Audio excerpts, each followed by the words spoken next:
예, 그러면 계속해서 우리 요한복음 강해 말씀 듣도록 하겠습니다. 한 알의 밀, 이 제목으로 같이 은혜를 나누기 원합니다. 이 한 알의 밀알, 이걸 통해 가지고 주님은 부활의 진리가 뭔지, 또 부활이 가지고 놀라운 그 신비, 그 부활의 열매가 뭔지를 이렇게 잘 보여주고 있어요. 죽음과 부활의 열매라고 할 수가 있죠. 이 죽음과 부활의 신비를 가장 잘 나타내고 있는 게 저는 이 동물 쪽보다는 식물들 같아요. 식물이나 나무가 죽음과 삶이 무엇인지, 재생이 무엇인지, 부활이 무엇인지를 잘 보여주고 있는 것 같아요. 겨울철이 되면 우리는 다 죽었다고 보죠. 추위로 인해서 대부분의 식물들은 다 거의 죽은 상태라고, 그냥 뿌리만 남아있는 그런 거죠. 낙엽도 다 떨궜고 푸르름은 다 사라졌고 앙상한 가지만 있습니다. 그런데 봄이 되면 놀라운 일이 벌어지죠.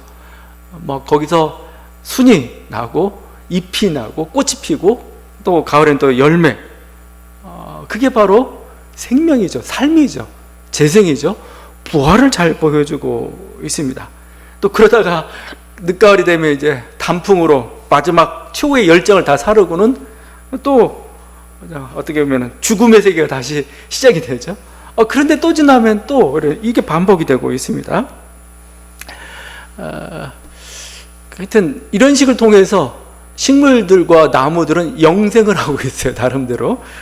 예. 어떻게 보면 이걸 우리들이, 그래서 제가 성경을 통해서 부활을 얘기하고 있는데, 부활에 대한 것은 사실은 성서가 기록되기도 전에 이미 자연세계를 통해서 인간이 특별히 농경 생활을 하게 되면서부터 아주 잘 느끼기, 감각하기 시작했던 거라고 저는 생각을 합니다. 그래서 농경사회가 시작되면서 동시에 신화도 만들어지기 시작합니다. 신화. 이 신화를 보게 되면은 신화 속에 항상 부활의 요소가 들어가 있어요. 이스라엘 선지자들이 가장 비판했던 게 바알 우상이죠. 바알 우상인데, 우리도 아주 그냥 이것 때문에 이스라엘이 망하고, 근데 이 바알 우상이 대표적인 부활의 신입니다. 부활의 신. 바알은 천둥 번개의 신이에요. 천둥 번개의 신이라는 건 뭡니까? 비를 몰고 오는, 그죠? 비를 가져다 주는 신이고, 농경사에서 비는 가장 중요한 겁니다. 절대적인 거죠. 그래서 이 바알 신은 천둥 번개의 신이라고도 하면서 초근목피의 신이라고도 합니다. 왜냐하면 이 초근목피, 이 대지의 곡식과 함께 운명을 같이 하는 그런 존재처럼 보이죠. 중동은 지중해성 기후이기 때문에 여름철이 건깁니다. 비가 안 와요. 비가 안 오면은 온 땅이 다 메마르고 맙니다. 우리 겨울처럼 완전히 죽은 땅이 돼버리고 말아요. 자, 그러면 뭐예요? 그들은 신이 죽었다라고 합니다. 신이 죽었다. 그죠? 자, 이렇게 바알 신이 여름철이 되면 죽습니다. 죽으니까 그 죽은 바알 신을 깨우려고 그 아내라고도 하고 누이라고도 하는데 아낫이란 여신이 지하세계로 갑니다. 그래가지고 깨워서 데리고 와요. 데리고 오는 게 뭐예요? 비가 오는 겁니다. 비가 오는 거고, 그때가 언제냐? 가을철입니다. 가을철. 그래서 가을철 우기가 시작됩니다. 이게 잘 나오는 게, 여러분, 우리 성경에서 이른비와 늦은비라는 표현이 나와요. 이른비와 늦은비. 이른비가 뭐냐면 가을철에 오는 10월 정도에 오는 비를 이른비라고 얘기합니다. 지중해 쪽에서 막 바람이 불면서 비가 오기 시작합니다. 이른비가 빨리 오고 많이 와야 돼요. 그래야 한해의 농사가 시작이 되는 겁니다. 늦은비는 뭐냐? 늦은비는 이제 건기가 시작되기 이제 봄철 마지막쯤에 오는 비가 늦은비예요. 이 늦은비가 절수좀 늦게 오고 또 많이 와줘야 봄 농사가 또 되는 겁니다. 이런 이런 것 과정을 통해서 결국은 이 비와 함께 그러니까 가을철이 되면은 이 바알 축제라는 게 뭐냐면은 비를 부르는 축제예요. 비를 부르는 거, 비가 오도록 해가지고 광란의 축제를, 음란한 축제를 벌이기도 하고 광란의 축제를 벌입니다. 신을 깨우는 의식입니다. 죽었던 신을. 그래서 비가 오면서 바알 신이 다시 살아나는 겁니다. 부활. 그러니까 이 바알 신은 1년에 한 번씩 죽었다 살아나는, 항상 이런 걸 반복하고 있죠. 농경과 관련되어서 벌어지고 있습니다. 그뿐만 아니라 뭐 중고등 이것뿐만 아니라 헬라 사회도 마찬가지입니다. 헬라 사회에서는 우리 그리스 로마 신화 속에 잘 나타나 있는데 그 중에 하나가 페르세포네 신화입니다.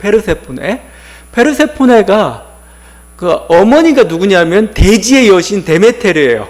데메테르가 대지의 여신이고 페르세포네가 딸입니다. 근데 어느 날 딸이 그 지하세계의 신 하데스죠. 하데스는 지하세계의 신이어 딸을 납치해버리고 말았습니다. 그러니까 막 대지의 여신 자기 딸을 잃어보니까 막 슬프고 또 분노에 차가지고 막 합니다. 그러다 보니까 땅이 다 메마르고 말아요. 대지의 여신이 막 분노하니까 땅이 마르고 황량이 죽음의 땅이 되었습니다.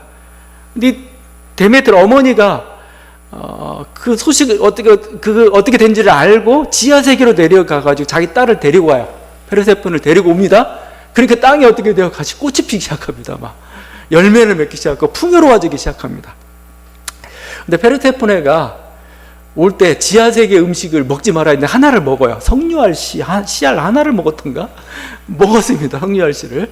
그래가지고 어떻게 되냐면은 절반은 지하 세계에 있고 절반은 또 대지로 올 수, 이걸 반복해야 되는 겁니다. 여기서 나온 게 봄, 여름, 가을, 겨울입니다. 이제 봄, 여름, 가을까지 풍요로운, 대지가 풍요롭죠?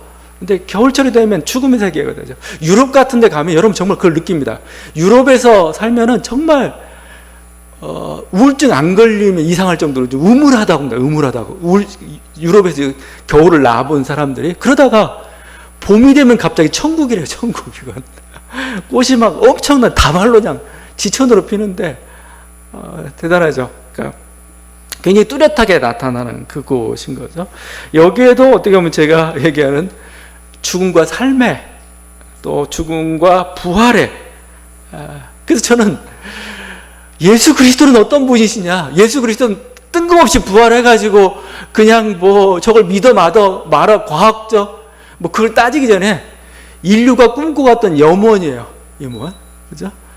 계속 죽고 살고 하는데 뭐 그 부활, 그 신화 속 기대가 성취된 게 바로 예수 그리스도의 부활이다. 이미 뭐요? 성서 밖에서도 부활에 대한 어떤 이런 그 소망들은 이미 자연 세계에서도 우리들도 직감하고 있고 예견하고 있는, 소망하고 있는 그런 거였고 예수 그리스도는 바로 그것을 성취한 분이죠. 그렇지만 바알 신앙이나 세상의 어떤 그 신화들과 다른 점은 뭐예요? 그들은 매년 죽고 살고 하지만 뭐예요? 이번에 영원한 부활, 단번에 더 이상 죽지 않는 영원한 부활을 이루신 분, 이게 바로 우리 주님이신 거죠. 그러니까 나무나 식물의 죽음과 삶은 하나의, 그래서 우리는 이렇게 표현합니다. 비유다. 비유. 어떤 비유냐? 예수 그리스도의 부활을 지시하는, 부활을 소망하고 있는, 가르치고 있는 하나의 비유다. 신화도 비유다고 봅니다. 그리스도를 실제로 보는 우리들의 입장에서는 그렇다는 겁니다. 실제. 자, 근데 더 결정적인 사건이 일어났죠. 그건 뭐냐면 더 결정적인 것은 이 부활이 신에게만 일어난 사건이 아니라는 겁니다. 이제 뭐요? 인간에게 일어나기 시작했답니다. 인간, 어떤 인간? 예수 그리스도를 믿는 사람들에게도 이제 이 부활의 사건들이 일어난다. 우리는 그걸 믿고, 그래서 우리는 단지 부활절에 예수님의 부활만을 축하하는 게 아니고 뭐예요? 우리 자신의 부활을 소망하고 감사하고 또 기뻐하는 거죠. 그러니까 이게 어떻게 보면 씨앗 하나를, 나무가 우리들에게 주고 있는 하나의 교훈이고 우리에게 가르침입니다. 자, 그렇지만 이건 좀 극복을 해야 되죠. 이런 농경 축제를 할지 어떤 신화 속에서 결국 바라고 있는 것은 정말 부활이냐? 정말 부활이 아니고 사실은 물질의 풍요죠. 안정이죠. 우리 농사 잘 되는 거. 그러기 위해서 그냥 이런 거 그냥 하고 있을 뿐이죠. 근데 주님은 뭐요? 이제 그걸 뛰어넘으라고 얘기합니다. 너희도 아직도 세상성에, 아직도 물질성에만 갇혀 있어서는 안 된다 이거죠. 더 영원한 세계를 우리가 바라보고 더 이상 죽음이 없는 바로 그런 세계를 너희를 인도할 것이다. 주님의 말씀인 거죠. 자, 그 차이가 25절 말씀에 잘 나타나 있습니다. 25절에 이렇게 되어 있죠. 자기의 생명을 사랑하는 자는 잃어버릴 것이요 이 세상에서 자기의 생명을 미워하는 자는 영생하도록 보존하리라. 여러분, 여기 생명 나오는데, 그래서 우리가 그 헬라 원어를 보면서 하나님 말씀 읽을 수밖에 없는 게, 여기 생명이라는 단어가 다 달라요. 여기 생명이라고 표현하는 이 생명을 사랑하는 자에서 생명은 푸시케라는 단어를 씁니다. 푸시케. 그리고 생명을 미워, 여기도 푸시케인데 영생하도록 해서 영생은 조회라는 단어를 씁니다. 조회. 제가 조회에 대해서 좀 얘기하면 조회. 자, 여러분, 우리가 헬라적 인간관을 한번 봐야 되죠. 헬라 속에서는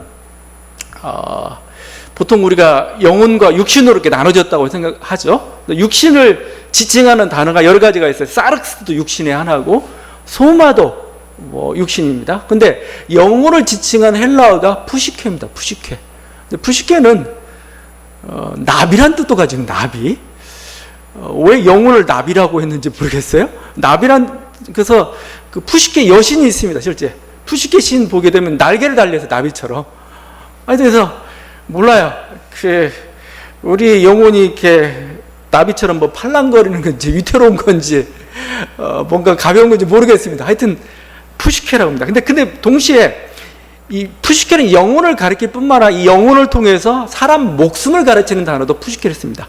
그러니까 생명이라고 얘기할 때 그냥 푸시케, 그냥 그런 영혼 정도만 아니고 그냥 육신적 생명, 이것을 가리킬 때 푸시케라는 단어를 쓰는 거죠. 자, 그와 반면에 있는 게 뭐예요? 조회입니다. 조회라는 단어인데, 여러분이 헬라어로 요한복음을 다 뒤져보면은 우리들이 얘기하는 어떤 영생이라는 단어, 영원한 생명이라고 할 때 이 생명은 전부 조회를 쓰고, 하나도 예외가 없습니다.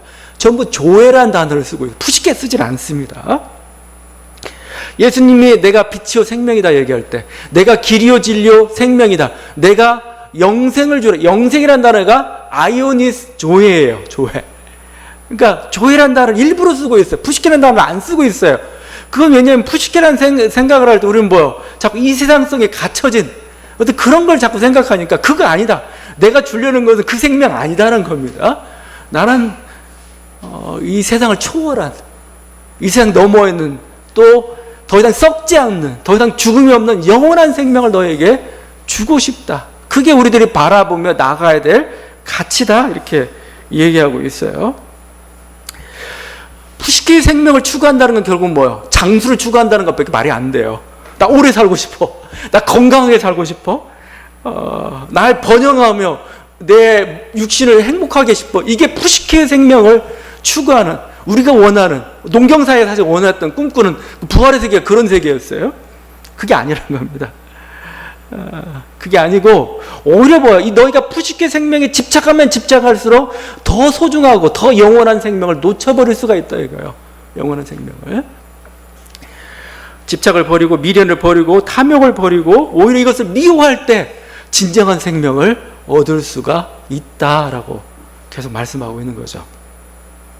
저는 이걸 보니까 요즘 최근 유행하는 각광받는 단어 중에 하나가 메타버스라는 뜻입니다. 메타버스는 보통 우리가 우주를 유니버스라고 하잖아요. 유니버스. 근데 우주와 다른 세계를 얘기할 때 메타버스란 말을 표현했습니다. 옛날엔 그냥 가상세계라고 했어요. 근데 그 가상세계 정도만이 아니고 마치 정말 실제 세계처럼 유니버스와 같은 어떤 새로운 세계가 이미 이제 인터넷이나 컴퓨터나 이런 전산 이런 것들을 통해서 지금 건설되기 시작한 거죠. 메타버스의 정의를 이렇게 합니다. 모든 사람들이 아바타를 이용하여 사회, 경제, 문화적 활동을 하게 되는 가상의 세계를 뜻한다.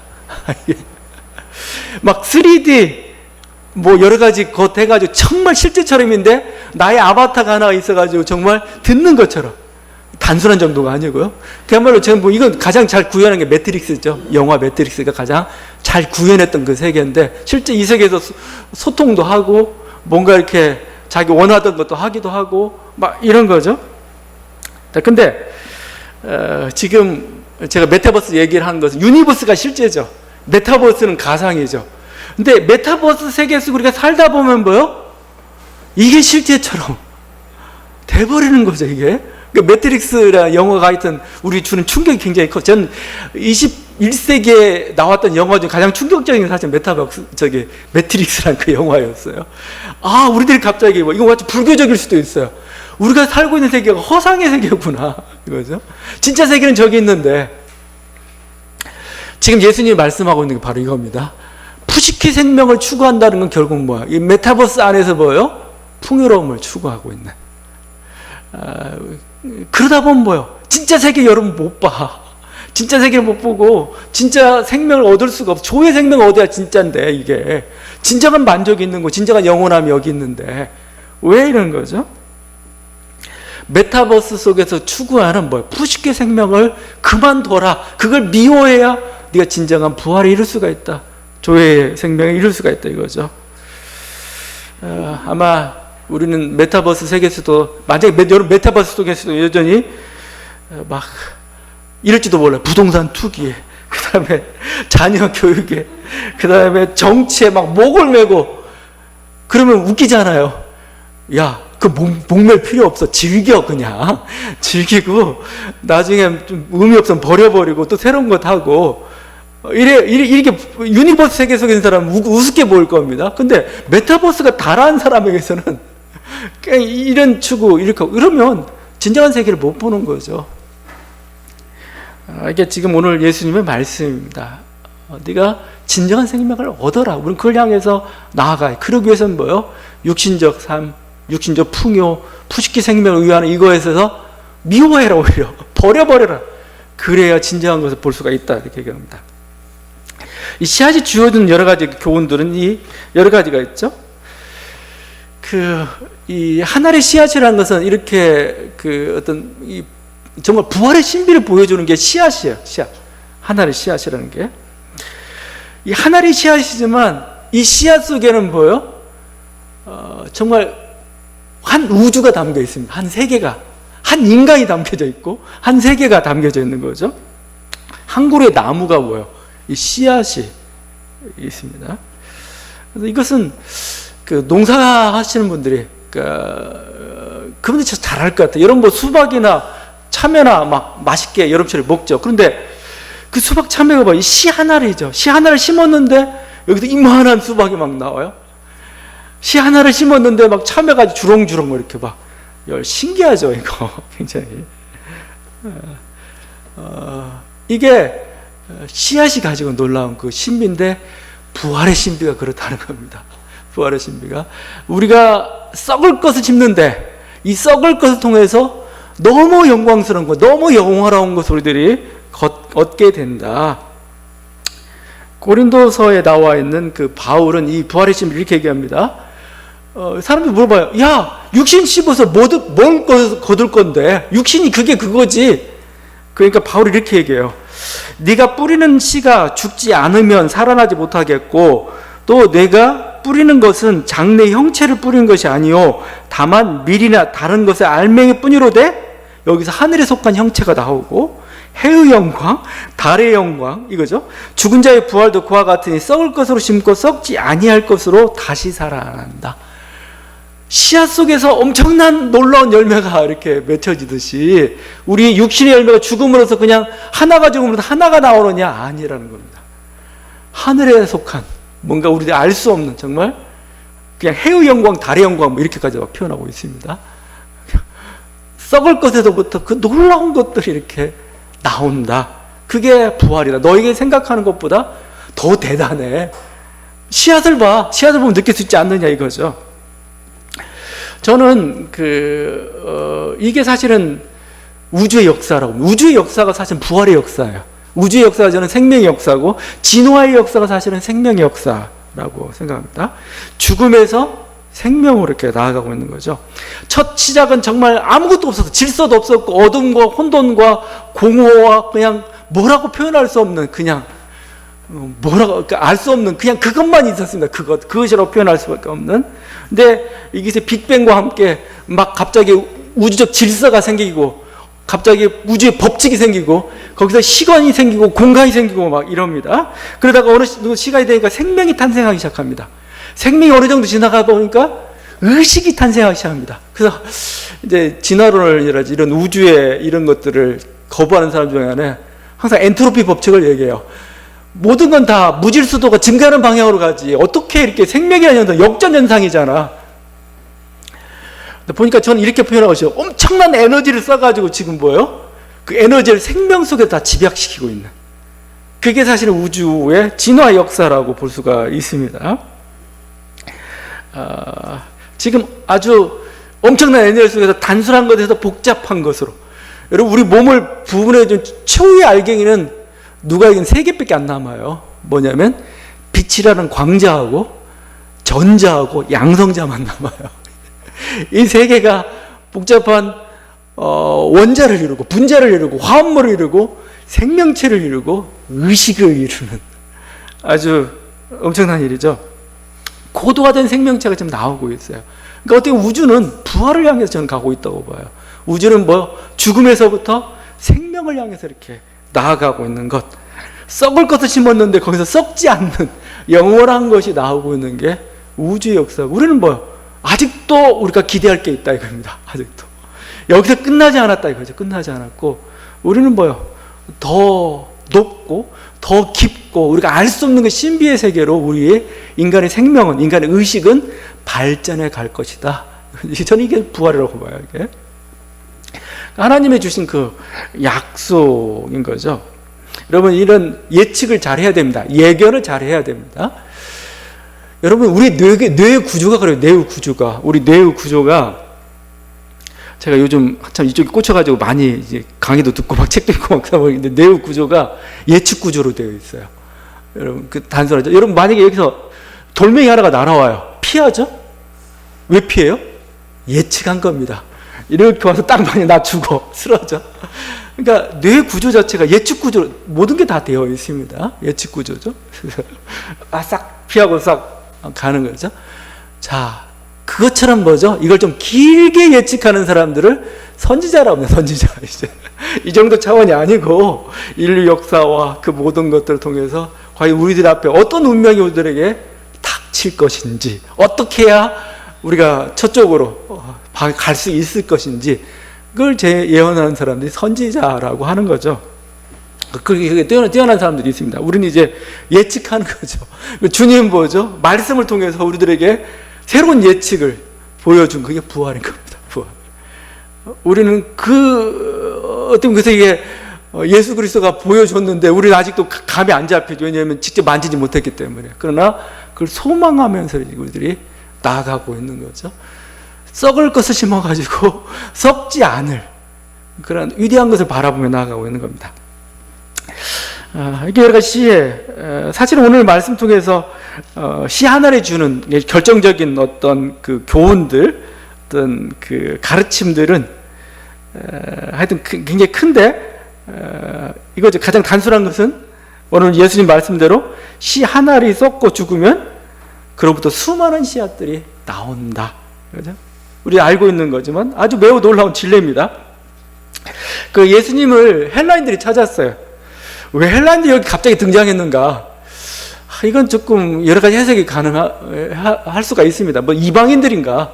아주 복잡한 과정을 통해서 헬라인이 빌립을 찾고 빌립이 안드레가 예수, 뭐 이런 식의 왜 이렇게 복잡한 과정? 하여튼 헬라인이라고 할 때 느낌 항상 뭔가 지혜를 원하는, 지혜를 찾는 사람들처럼 보여요.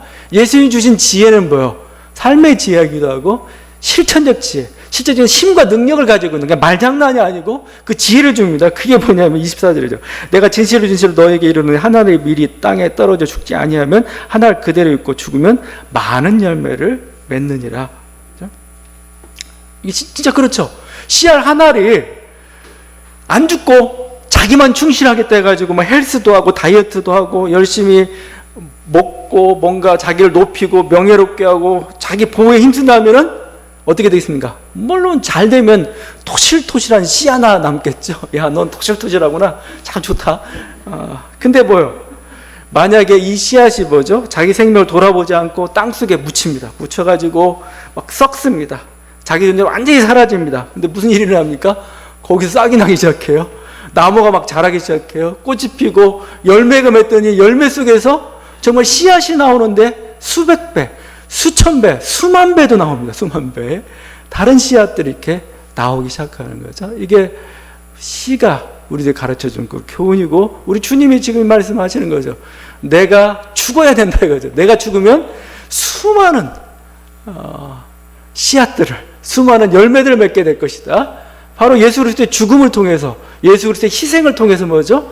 많은 사람들이 뭐요?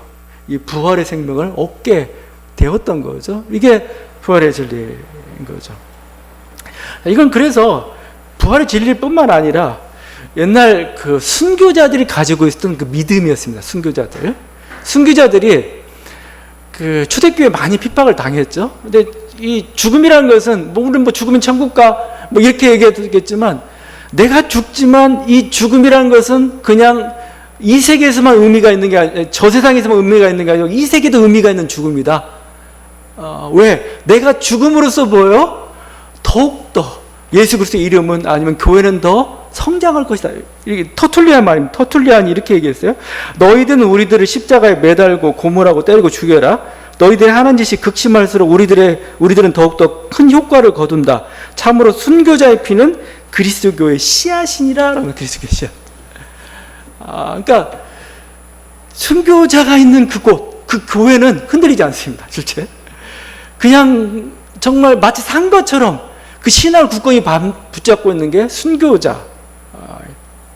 저쪽 용인에 가면 100주년 기념관이라고 조그맣게 있습니다. 거기 첫 장면 딱 들어가게 되면은 참 인상적인 그림이 있습니다. 제너럴 셔머로 사건 때문에 1880년대 대동강에서 이렇게 목이 잘렸던 그 토마스 선교사가 있죠. 하여튼 여러 가지 해석의 여전히 있겠지만, 하여튼 토마스 선교사가 목이 잘린 장면이 있고, 그 다음 장면이 뭐냐면은 막 한국교회 수천 명이 이렇게 여의도 광장 같은 모여 있는 그런 모습입니다. 그러니까 한 사람이 죽으니까 뭐예요? 수많은 씨앗들이 이렇게 맺혀져 가는 거죠. 그게 바로 순교자에 가지고 놀라운 그 힘입니다. 이건 단순히 그냥 그 죽음, 아니면 어떻게 우리가 고난, 이렇게도 할 수가 있는데, 죽음이나 희생이나 고난은 뭐요? 그냥 사라지는 법 없습니다.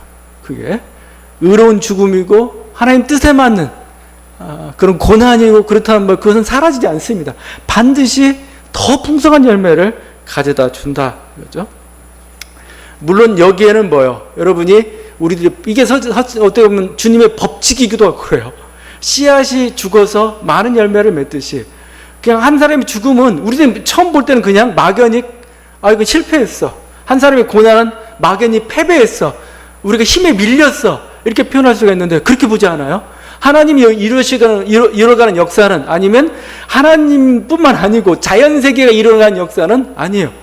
죽었는데 실패했다고 생각했는데 시간이 지나고 보니까 거기에 장미꽃이 만발한 낙원이 되어 있는 것을 우리들이 보게 될 겁니다. 시간이 좀 필요해요. 시간이. 우리는 그냥 당장이 볼 땐 실패했다고 봐요. 당장이 실패죠. 당장이 볼 땐 패배죠. 근데 아니에요. 이건 어떻게 보면 씨를 심는 것과 마찬가지입니다. 씨 속에서 다 죽어가고 있잖아요. 여기 속에서 생명은 살아나고 있고, 뭔가 일을 하나님 버리기 시작했고, 그게 좀 시간이 지나면 나타날 겁니다. 그건 우리가 역사의 시간이 이것을 목도하게 만들어요, 이걸. 그래서 신앙인들, 또 우리들 역사 속에서 교훈을 받는 사람들은 헛된 죽음은 없다는, 헛된 고난은 없다는 겁니다. 반드시 그 생명의 씨앗과 같습니다. 고난을 받을 때 오히려 우리는 뭐요?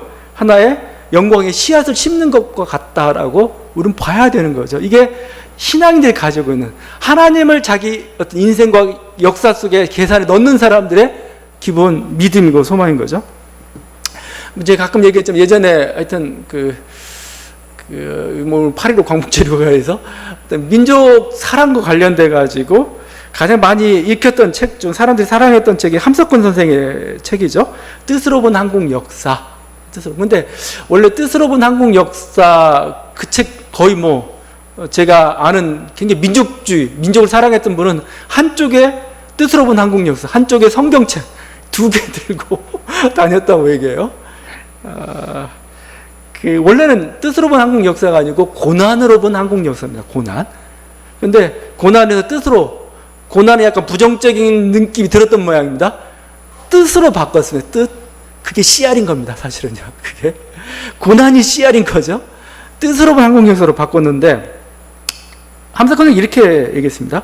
우리 역사에 대해 고난의 역사다 얘기하죠. 쓰다가 말고 붓을 놓고 눈물을 닦지 않으면 안 되는 이 역사, 눈물을 닦으면서도 그래도 또 쓰지 않으면 안 되는 이 역사, 써놓고 나면 찢어버리고 싶어 못 견디는 이 역사라고 하면서 고난의 여왕, 세계사의 하수구 이렇게까지 표현하고 있습니다. 물론 우리가 현대에 사는, 근현대에 사는 한국이 굉장히 어려운 길을 겪어왔죠. 근데 너무 이렇게 함석헌 선생님이 역사 공부를 너무 이렇게 그러니까 우리 역사 힘든 순간만을 많이 읽어왔나 봐요. 근데 사실 우리나라는 그렇게 전쟁이 많은 곳이 아니에요, 실제. 여러분, 유럽은 맨날 전쟁이에요, 거기. 유럽의 중세사는 거의 뭐 성들과 도시가 계속 전쟁에 끊일 날이 없는 전쟁이에요. 우리나라는 전쟁이 많은 편은 아니에요. 그래서 임진왜란이 퍽 터졌을 때 무슨 표현을 쓰냐면 200년, 300년 평화가 깨졌다 이런 표현을 써요.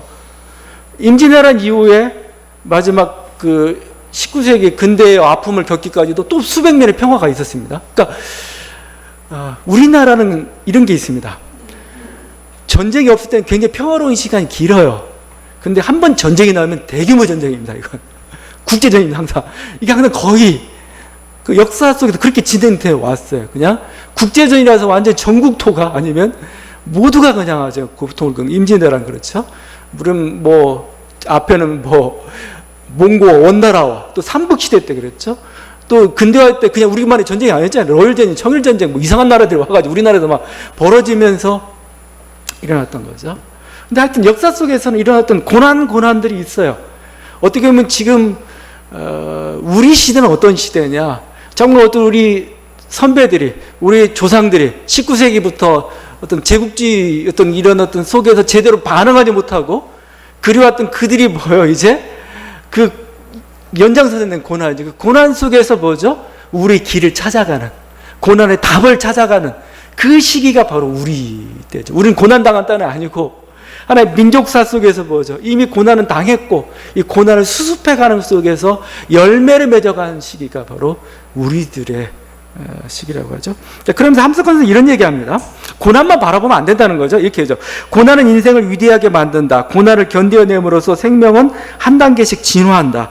핍박을 받음으로써 오히려 상대방을 포용하는 관대함이 생기고 궁지와 형벌을 참음으로써 자유와 고귀함을 얻을 수 있다.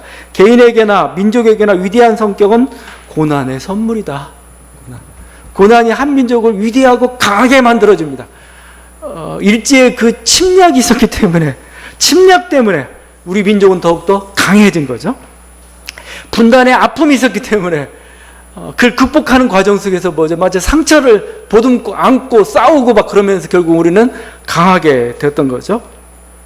독재 시대, 어떤 야만의 시대 속에서 우리는 어떤 자유에 대한 어떤 위대함들을 깨닫기 시작하고 우리가 지혜로운 결정이 필요하다는 거, 공동체의 소중함이 무엇인지를 깨닫기 시작하면 그것을 강화시켜 왔던 거예요. 그러면 강해지는 겁니다. 그 고난이. 그래서 어떻게 보면 고난은 씨앗입니다. 씨앗이라고 볼 수가 있습니다. 근데 고난은 씨앗이지만 고난을 통해서 우리는 한 단계 업그레이드 되고 더욱더 강해질 수 있지만 고난을 잘 견뎌야 되겠죠. 씨앗도 중요하지만 밭도 중요합니다. 밭을 그냥 막 엉터리로 만들어버리고 밭을 포기해버려요. 우린 망했어. 우리 이렇게, 아유, 힘들어. 나 이 고난, 나 이거 억울해. 그냥 내 인생 여기서 끝내버리자. 그러면 거기서 열매가 안 나와요. 죽어버려, 그 씨앗이. 분명히 고난이 생명의 씨앗을 가지고 있는데 밭 관리를 잘해야 되죠. 밭 관리를 잘해야 되고 잘 일구고 뭐 하나님 왜 이 뜻을 주지? 그래서 함석헌 선생이 고난을 뜻으로 바꿨다니까. 뜻이 있다 이거죠. 우리 뜻을 찾아가야 되는 거죠. 그러면 그게 열매가 맺혀져 가는 거죠. 그러면 어느 순간 우리는 30배, 60배, 100배의 놀라운 결실들을 보게 될 것입니다. 저는 한국사가 여러 가지 고난 속에서 지금 잘 강해져 왔다고 생각을 해요. 지금 우리 민족이, 그래서 제가 저번에 얘기했지만 이 UN 웅크타드에서 우리나라 선진국주의를 이렇게 격상시켜줘. 굉장히 중요한 전 사건이라고 하나의 선언입니다. 이제 뭐요? 우리 민족이 그 고난의 그 터널을 넘어가지고 이제 뭐요? 극복해가지고 이제는 뭐요? 정상의 온전한 자리에 이제 하나님 원하는 더 강한 자리에 지금 이끌어가고 있는 거. 이 위대한 순간에 그 우리는 축하하고 감사해야 될 뿐만 아니라 이제는 책임도 생기는 겁니다. 하나님이 왜 고난을 주셨어요? 고난을 통해 정말 민족이 강해질 수 있는 게 뭘까 이거죠? 그냥 우리도 똑같이 분노하고 똑같이 폭력으로 대하고 뭐죠? 우리의 어떤 민족이 이기주의로만 가면은 그게 정말 민족이 강해지는 건가? 우리는 아니다는 것을 역사를 통해서 배우고 있는 거죠. 뭐죠? 이제 마인드를 바꿔가야 되는 거죠. 마인드를. 그냥 계속 얘기하는 선진국 마인드라고 얘기하면 선진국 마인드라고 얘기하는데 이제 그래서 기후변화의 문제에 대해서 우리는 그냥 개발도상국이니까 우리는 그냥 봐주세요. 예외로 해서 그런 거지근성처럼 살 수 없어요. 이제 우리가 주도적으로 이제 해야 됩니다. 우리가 뭐요?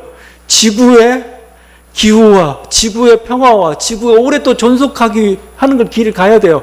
왜냐하면 우리만 잘난다고 해봤자 안 돼요. 그건 모두가 함께 가야 되는 거죠. 남북한이 지금 언제까지 이렇게 가르고 뭔가 북한은 어떻게 되든 남한은 우리만 이건 안 돼요.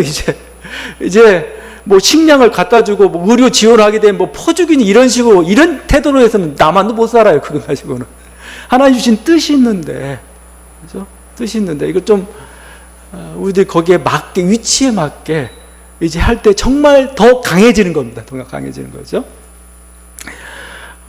바로 우리들을 다시 한번 생각해보는 그런 시간이라고 생각을 합니다. 여러분 이게 바로 이 고난이 주는 씨 하나를 주는 우리들에게 주는 그 교훈이고 주님은 실제 자신을 희생함으로써 놀라운 일들을 이루셨습니다. 그리고 우리들로 하여금 이제 너희들도 똑같이 그렇게 희생의 길을 가라고 하고 있습니다. 근데 희생은 그냥 보면 그냥 희생이죠. 손해보는 것 같죠? 손해가 아니라는 겁니다. 오히려 그건 뭐예요? 정말 영원한 생명을 너에게 더 풍성한 생명을 더 놀라운 걸 더 줄 뿐 아니라 실제 역사 속에서도 뭐예요? 희생을 통해 하나님은 뭐예요? 더 놀라운 일을 이룰 것이다. 너희들에게 36배, 100배 놀라운 결실들을 가져다 줄 것이다 라고 지금 약속하고 있고 이렇게 예수의 길을 사람들이 예수를 예배하는 사람들이고 예수를 섬기는 사람들이다 오늘 말씀하고 있습니다. 그 사람을 하나님은 존귀케 할 것이다. 높이실 것이다 말씀하고 있습니다. 이 은혜가 있는 저와 여러분들에게 바랍니다. 기도하시겠습니다.